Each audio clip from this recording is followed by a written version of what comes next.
Bora ver o que sobrou aí pra gente falar, né? Eu sei que muita coisa já foi falada, então bora ver o que a gente pode sair aqui um pouquinho do óbvio, né? Eu sei que em muito lugar já se falou, na imprensa, em outros canais, esse time é horrível, ontem o jogo foi horrível, isso aí todo mundo já sabe, né?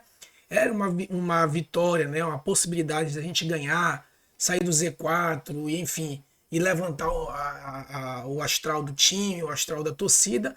Legal, isso a gente já sabe, que o jogo ontem foi horrível, que o time jogou horrível. Bora fazer um breve panorama da atuação de ontem, né? Falar um pouco do trabalho do Claudinei. E no final a gente vai analisar na tabela. E claro, né, a gente vai provar aqui, confirmar que apesar de toda a frustração, o que é normal, eu também estava lá no estádio e saí muito frustrado, mas claro que a gente não pode perder de vista que isso é um campeonato de ponto corrido e ainda tem muita coisa que a gente pode fazer, embora ontem tenha sido uma demonstração muito, mas muito preocupante para a continuação do campeonato, tá? Bora lá dar uma olhadinha aí. Primeiro a gente fazer aquela nosso roteiro de sempre, né? Atuação individual, depois a gente fala do panorama e dá uma olhada na tabela para ver a real situação aí do Paysandu, né? Bem, acho que no gol aqui, né, o Gabriel Mesquita, que a gente se acostumou a ver operando milagre. Ontem só um milagre salvaria daquele chute do João Vieira, então ele infelizmente não operou aquele milagre. Aí é aquela história, né? Quando a gente eleva muito a régua, a gente vai querer que o goleiro sempre faça milagre. Assim foi o gol do Atlético Paranaense e assim foi o gol do Vila Nova, né? Ou seja, não tem como fazer uma defesa daquela, né? Embora a gente tenha se acostumado aí ao nosso goleirão a fazer milagre, infelizmente não funciona nem contra o Atlético, nem contra agora o Vila Nova, né? Inclusive isso já, por falar em milagre, já dá uma deixa pra gente, né? Nem de sempre de milagre a gente vai viver de um goleiro e de dois atacantes, né? Só para adiantar aquilo que vocês já devem ter ouvido falar muito. Bem, no miolo de zaga, Thales e Novilho, para mim, acho que são dois zagueiros muito regulares. A gente pode ver pontualmente falhas ali, mas são coisas pontuais de jogo. Não dá para dizer que são zagueiros, são bem regulares. Nossa zaga, assim, eu vejo a nossa zaga com muita confiança, né? São dois jogadores aqui junto com, com o Gabriel, com o Gabriel Mesquita aqui de muita confiança, né? Deixa eu só ajustar aqui o microfone. Pronto, pois é, então dizer que são dois jogadores de muita confiança, juntamente aqui com o Gabriel Mesquita, então não comprometeram, muito embora o gol tenha saído ali de um contra-ataque, né? Já as nossas laterais, e aqui que a gente já vai começar a cornetar um pouco o professor, a gente vai falar da atuação individual, mas depois a gente vai falar da panorâmica. Já adianto para vocês aqui, acho que ele errou, não entrando com o Luan, depois a gente vai aprofundar um pouco mais isso. Mas eu acho que demorando a substituir, né? Luan e Heverson muito apagado, né? Não se mostrou mais aquele lateral das assistências, até mesmo na bola parada. Ele teve ali pelo menos umas duas cobranças de falta que ele não conseguiu fazer um bom cruzamento, coisa que vinha dando certo, deu muito certo contra o Curitiba, por exemplo, né? O Luan não comprometeu no ataque, até porque raramente se lança no ataque. Era um lateral que muito mais funciona como um terceiro zagueiro. E aí é engraçado, né? Que o gol de contra-ataque sai exatamente no lado dele, né? O lado que em tese deveria estar mais reforçado, que é o lado do Luan, foi para onde veio a bola do gol, né? A jogada nasceu lá pela direita do ataque do Vila Nova e, portanto, pela esquerda da nossa defesa, mas ela foi concluída pelo nosso lado direito. Né? Tanto que o João Vieira acerta aquele chute. Tudo bem que o Luan, eu acho que ele recuou muito para a pequena área, né? A bola, o Luan estava aqui na pequena área e o João Vieira recebeu quase que na entrada da área, um pouquinho dentro da grande área. Então eu acho que ele poderia ter encurtado um pouco mais, o que acaba que isso já leva uma crítica que a gente ia fazer para o Claudinei, que ele acabou morrendo um pouco com o jogador que ele apostou, né? Que foi o Luan. Que eu não acho de todo errado, como o Luan vinha jogando bem ali como uma espécie de terceiro zagueiro barra lateral direito, eu só acho que ele demorou muito a mexer, né? E a gente vai falar um pouquinho mais sobre isso. Bem, o nosso meio de campo, eu acho que aqui sim, eu acho que foi o nosso grande problema, né? Zero eficiência, né? Inoperância total do nosso meio de campo. A gente chega num nível, né? Que na prática é aquilo que eu já falei para vocês, né? Na prática, esses três jogadores aqui, na prática, né? Deixa eu pegar aqui um pincelzinho. Na prática, todos os três jogadores eles são volantes, né? Na prática, a gente joga com três volantes. Vilela, Ronaldo Henrique ou Anderson Leite e Denner são volantes, né? A diferença é que o Denner é um segundo volante que joga um pouquinho mais adiantado. Então, se quer a nossa combatividade, né, que deveria ser pelo menos a nossa o tom desse meio de campo, já que a gente joga com 3 volantes, nem isso sequer aconteceu, né? O negócio era tão desesperador aqui no meio de campo que era engraçado que a gente apostava que de repente o Vilela era o cara que poderia ficar mais e o Ronaldo Henrique jogar adiantado, embora o Claudinei já tenha falado que o Ronaldo Henrique ele quer que ele jogue de primeiro volante, mas nosso desespero era tão grande que o Vilela ele se lançava para ser o cara de criação no lugar do Denner. O Denner completamente perdido, não é que ele jogou mal, é que ele estava perdido, ou seja, ele sequer entrou no jogo, né? Por que ele não entrou no jogo? Porque isso não é, né? Jogar com a criação não é a posição dele. Inclusive, uma das poucas chances que a gente teve de perigo foi quando o Diogo Oliveira lançou, fez um facão para ele, ele entrou na cara do gol. Tudo bem que o goleiro fechou bem, estava tudo bem fechado ali, mas zero cacoete de um meia de criação ou de um cara que joga mais perto da área, né? Eu já falei para vocês, não é um jogador excelente, mas também não é uma pereba, né? Não é um bagre, é um jogador ok, normal para compor elenco. Agora tu pega esse jogador e coloca ele para ser o cara de criação, meu irmão, aí realmente não tem condições, né? Aconteceu com o Vargas e já falei para vocês que vai acontecer e está acontecendo com ele. O nosso trio de ataque, como sempre, Garcês, o pouco que pegava na bola desequilibrava. Cara, eu não sei, né, quem me assiste aqui se vê o jogo pela televisão ou pelo campo. Mas eu, até para poder fazer vídeos e tal, eu só fico na cadeira, né? Graças a Deus agora eu tenho condições de estar na cadeira. Já fui muito para arquibancada e graças a Deus hoje tenho condições de estar na cadeira.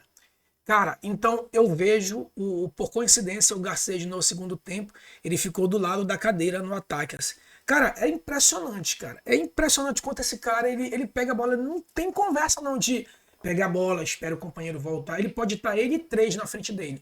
Ele vai partir para cima e só param ele com falta. Ontem ele pegava a bola, tinha um cara na cobertura, ele passava pelo cara da cobertura. A diferença é que mesmo ele passando pelo cara que marcava ele, o cara da cobertura, dá tempo de outras pessoas chegar e o primeiro cara voltar para o combate de novo, né? Então, nem o Neymar conseguiria jogar bem assim. Mas, cara, quando ele podia, ele partia para cima. Então, realmente é um jogador que faz muita diferença.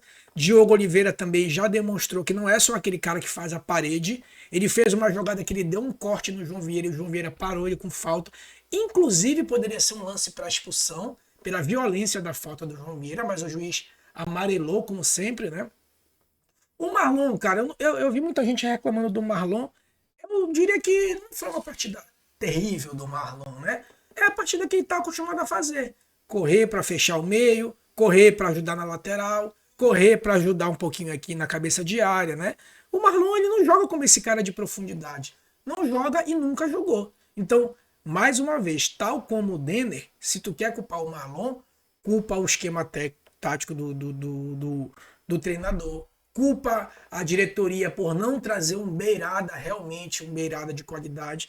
Mas acho que o Marlon entregou o que ele está acostumado a entregar, ou no máximo um degrauzinho abaixo. Não é que ele foi horrível, é que ele é um jogador na média assim, né? Então, não acho que ele foi de todo horrível assim, não. Para mim, foi um Marlon nota 7 que ele pode apresentar, né? Bem, agora se a gente for olhar aqui o panorama geral do jogo, né? Antes da gente falar das substituições, cara, o Vila Nova não ofereceu perigo em momento algum, né? Eu sei que, tanto que a gente vai avaliar, obviamente, as barrinhas aqui do SofaScore de posse de bola, né? Claro que a posse de bola, ela vai dar o tom de volume e aí a gente analisa se nesse volume o time conseguiu criar as oportunidades, ter um pouco de criatividade, né? Se a gente pegar aqui o primeiro tempo, né, e dividir em 3 terços, né, 15, 15, 15. De fato, antes de chover, o Paysandu ensaiou jogar com a bola no chão, né? Então ele ensaiou não fazer mais dar aquele chutão lá para cima. Ele ensaiou isso. Quando a chuva veio, aí ficou ruim para os dois. Aí virou aquele jogo de várzea mesmo. Chutão para lá, chutão para cá. Essa barrinha aqui do Vila Nova não demonstrou tanto perigo assim do Vila Nova. Vila Nova teve um lance bem perigoso que o cara cruzou rasteiro se eu não me engano, eu não lembro agora quem, acho que foi o Juan Ribeiro que desperdiçou, né? Mas no geral, o primeiro tempo, aliás, o jogo inteiro muito ruim. No segundo tempo se repetiu esse falso domínio de posse de bola, porque o Paysandu não conseguia botar a bola no chão, mesmo depois que parou a chuva. Aí o Vila Nova disse, bem, peraí, tu não tá afim de fazer o gol, tu não tem capacidade para fazer o gol, então eu vou arrumar um contra-ataque aqui. Cara, quando iniciou o segundo tempo, no início aqui do segundo tempo, os jogadores do Vila Nova já estavam se jogando no chão. O goleiro já estava se jogando, já estavam dando toquinho para trás e já estavam super felizes com o empate. Então, realmente, acharam um gol aqui, e isso não dá para dizer que foi um acaso, porque todo time que joga fora joga assim, a gente faz assim também. Então, foi um gol achado? Foi.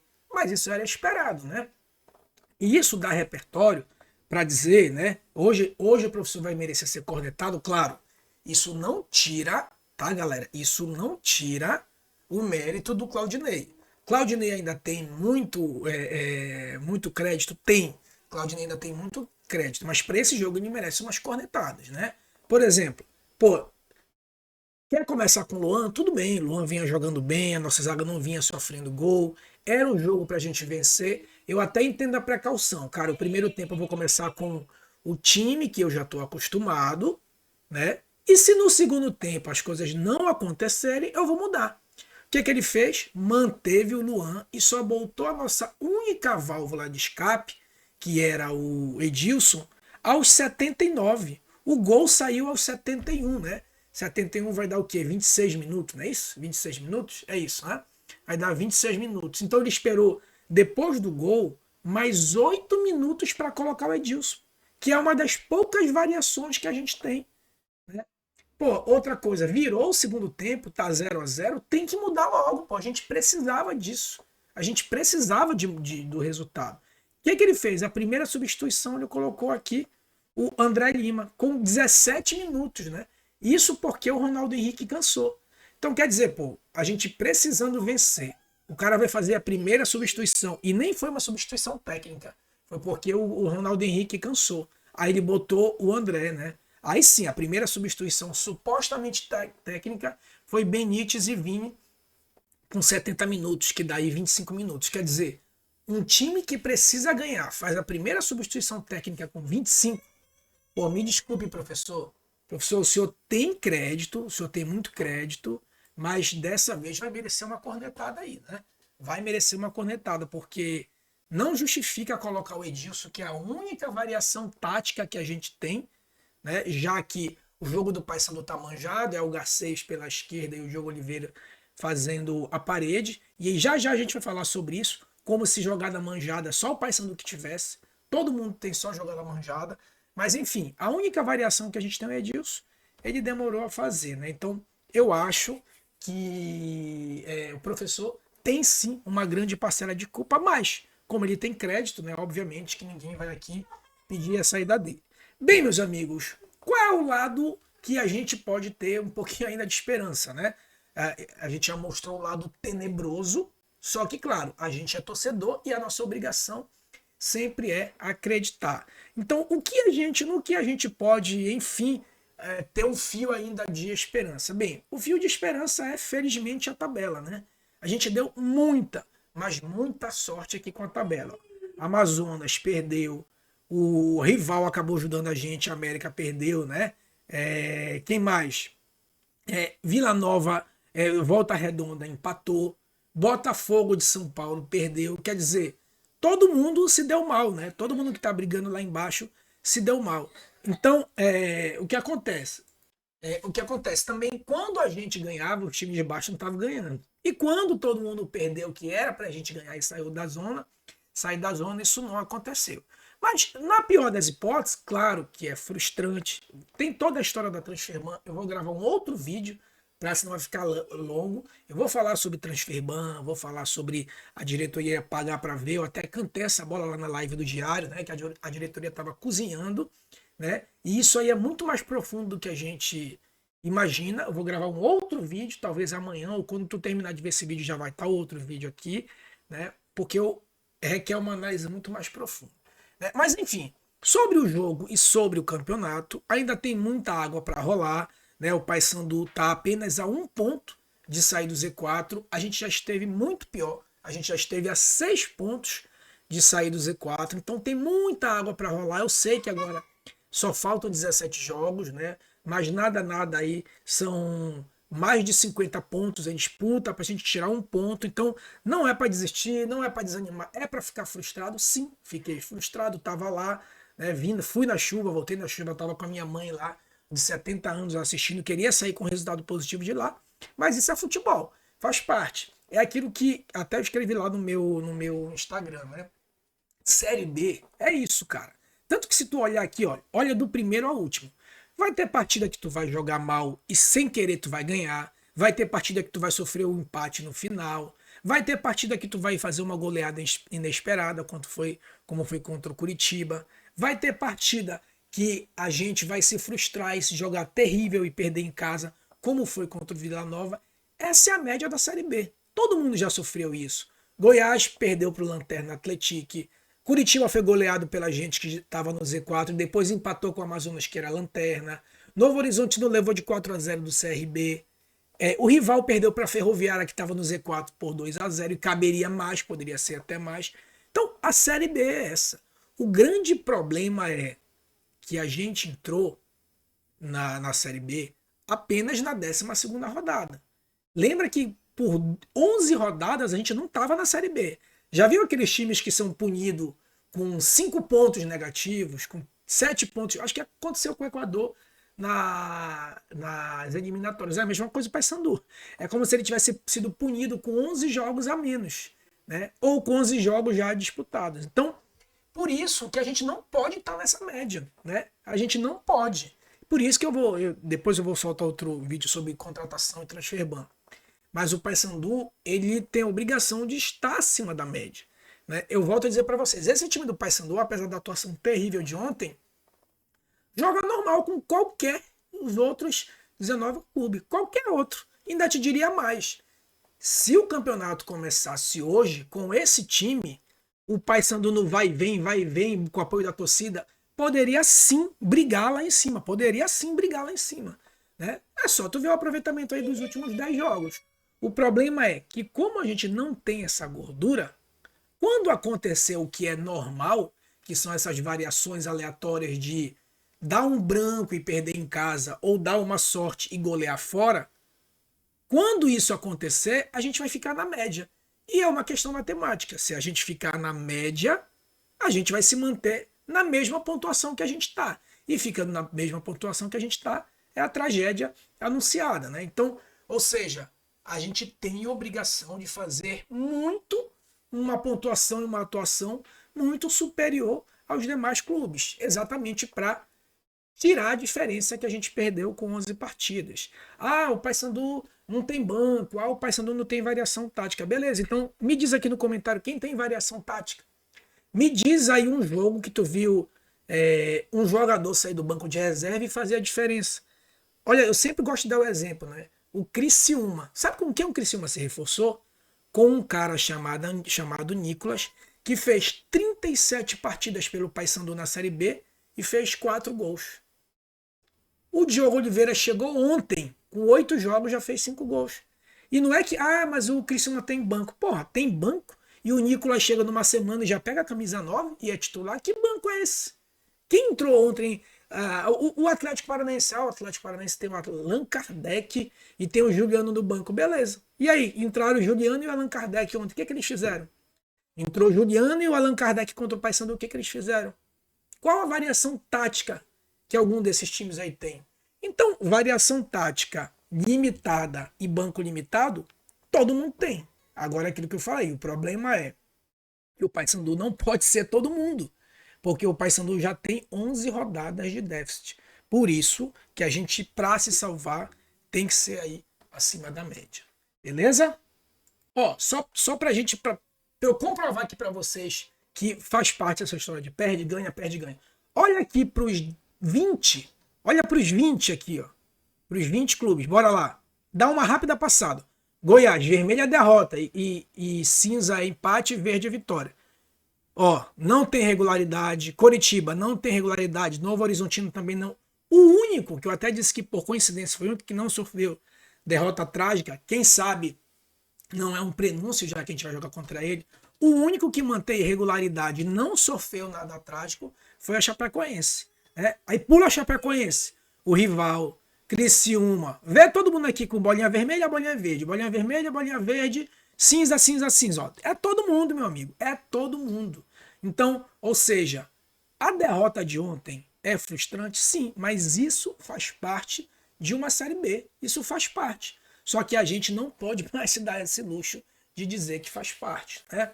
Beleza? Mas enfim, eu vou gravar outro vídeo aqui sobre transfer ban, sobre contratação, sobre responsabilidade fiscal. Por hora a gente vai ficando por aqui, tá? Chegou até aqui, já se inscreve aí no canal, né? Se você não é inscrito, dá essa moral, se inscreve. Quem já é inscrito, já dá o like para fortalecer aqui o canal, tá bom? Forte abraço, saudações bicolores. Tem muita água para rolar, sim, a gente pode sair dessa, embora tenha sido frustrante ontem. Saudações.